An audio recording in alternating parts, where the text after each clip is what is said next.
Hi everyone, Lance van der Vyver here from Panthera Photo Safaris, and I have just come back from an incredible 4-night safari at Inyati Private Game Reserve in the Sabi Sands.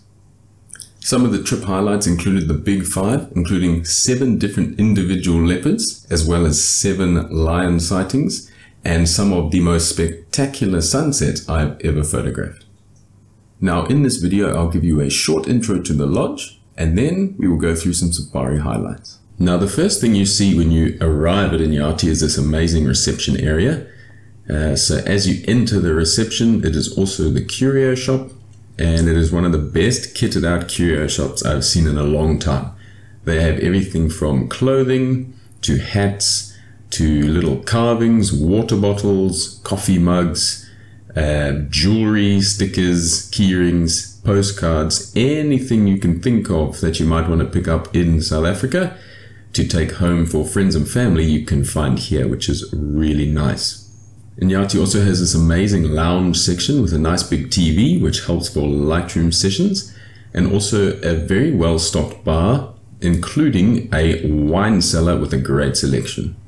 As we move outside, you'll see there's these beautiful gardens and these incredible large lawns. Now at night the hippos often come feed here, and the animals walk straight through the camp. Also outside is this amazing dining area and seating areas where we sit often before game drives and for meals. The rooms are absolutely stunning and spacious. Nice large beds, very good amenities with the mini bar and the waters. We also have beautiful outdoor shower areas, as well as a little desk and great charging options for different plugs, which really helps when it comes to charging all your cameras, laptops and that kind of thing for safari. As we pan around, we can see the view from the rooms is very pretty. Some of them lead onto the pool, others look out straight over the lawns and out over the river. Now the pool is absolutely stunning, nice and big, and in a great location to spend on those hot summer's days. As you can see, some of the rooms have this beautiful lawn view, and right at the end of the lawn there is this incredible viewing deck. Now this viewing deck is a great place to spend your days reading a book or watching the animals which come right up to the river, which is right under the deck. And of course, for those who are into fitness, there is a very well kitted out gym just for you guys as well.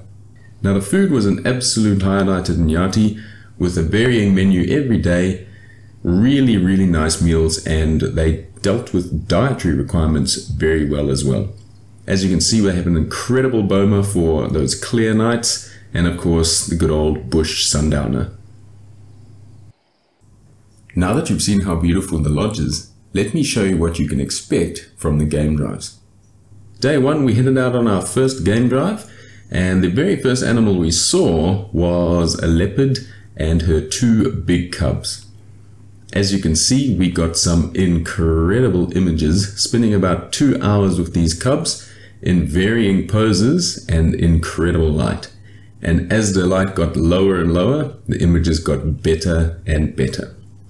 Check out these absolutely stunning poses from this young girl.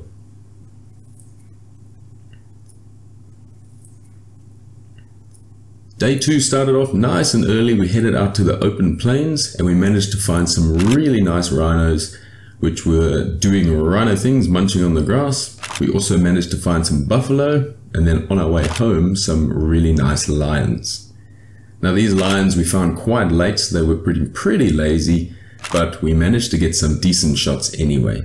Heading out in the afternoon, we stopped on the dam wall and watched this hamerkop fishing in the river before trying some nice slow shutter speed shots. Later that night we found 2 hyenas lying in the road, and we managed to sneak out of the vehicle to get some nice eye-level images of them. Lastly, we finished off the drive with this beautiful lioness who was just chilling in the grass by herself. We managed to test out our flashes before a storm started rolling in, and we retreated back to the lodge. By day 3, the only real animal we hadn't seen nicely yet was the elephants, and we got very lucky in the morning by finding a nice little herd of big bulls who let us get nice and close and take some really nice shots. We were really happy with this, and then we heard on the radio that they had found 2 lions.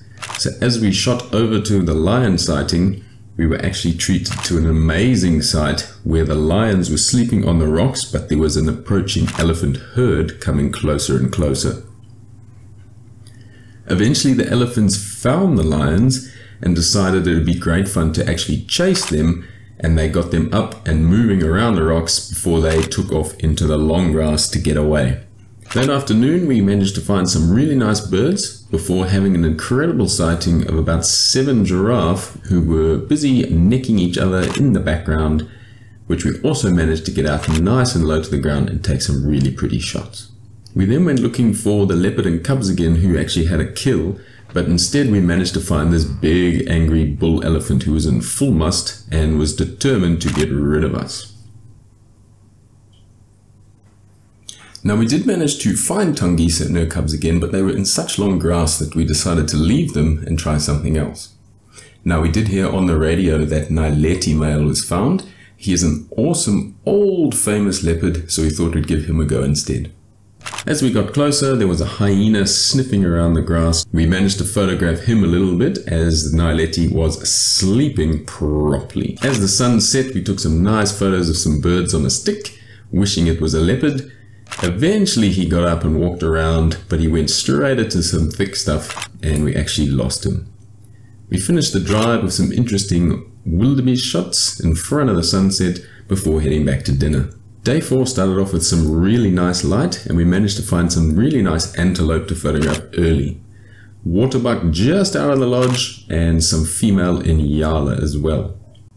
We were then alerted to one of the most amazing noises in the African bush. Now this call belongs to a leopard, and when it called we were not very far away at all. So we picked a direction and we went searching. As we got close, we managed to find a leopard, and as we got into the sighting, we discovered that it's the Euphorbia male. Now this male is typically very shy and very difficult to get a photo of. But luckily for us, he was actually having a little territorial war with another leopard that was close by. The two called continuously back and forth to each other for about 2 hours, which gave us some really nice opportunities to shoot this male. Eventually we decided to leave Euphorbia and go find out who the other male was, and we managed to find him, and it turned out to be the Ravenscourt male. Now Ravenscourt is a bit of a famous leopard and one I've actually always wanted to see, so to see him for myself was really special.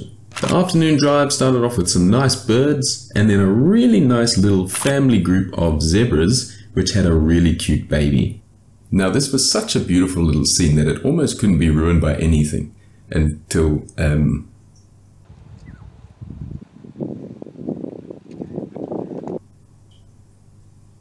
while all this was going on, we actually heard that there was some lions on the radio, and they were in an open plain doing what lions do best, sleeping. We tried to get to the sighting as late as possible to give ourselves a chance for some nice images, and we were eventually rewarded for our patience with one of the most amazing skies I have ever seen. Starting off orange and then getting darker and darker with each passing minute, we eventually ended up with this blood red sky, which made for some incredible pictures. Day 5 and checkout day was our last morning drive. We managed to find a beautiful herd of elephants, which was ginormous. They were absolutely everywhere. We sat with a small group of them for a long time as they were kicking up dirt and blowing it all over their bodies. Spending time with these gentle giants is always special, and especially when they are this relaxed around the vehicle. What followed was one of the most memorable sightings we had of the trip, as a group of very young elephants who weren't really paying attention walked a tiny baby straight towards us. The whole herd was incredibly relaxed, and the small little baby investigated our vehicle as we took in the moment. Moments like this don't often come around on every safari, so when they do happen, it is so incredibly special. Eventually, we tried to go and find Tangisa and her 2 cubs again, and we managed to do so, but again the cubs were in the long grass and we decided to leave them, but not after the young female gave us some very pretty poses. We then managed to catch up with Tangisa herself, who was on a hunting mission, but unfortunately she was being shadowed right behind by a hyena and she wasn't really trying that hard. We finished off our safari with her climbing into a tree and giving us one last amazing photo opportunity. On the way back to the lodge, we discovered the Ottawa Pride had made a wildebeest kill, so we popped in there for a quick look as well.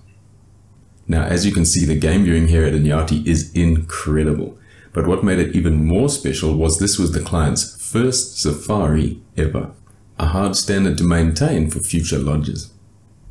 Now, if you would like to book a safari with us to Inyati, please get in touch today at the email address below to start the process. Please like and subscribe if you haven't already to keep up with our future updates. And as always, until next time, happy shooting.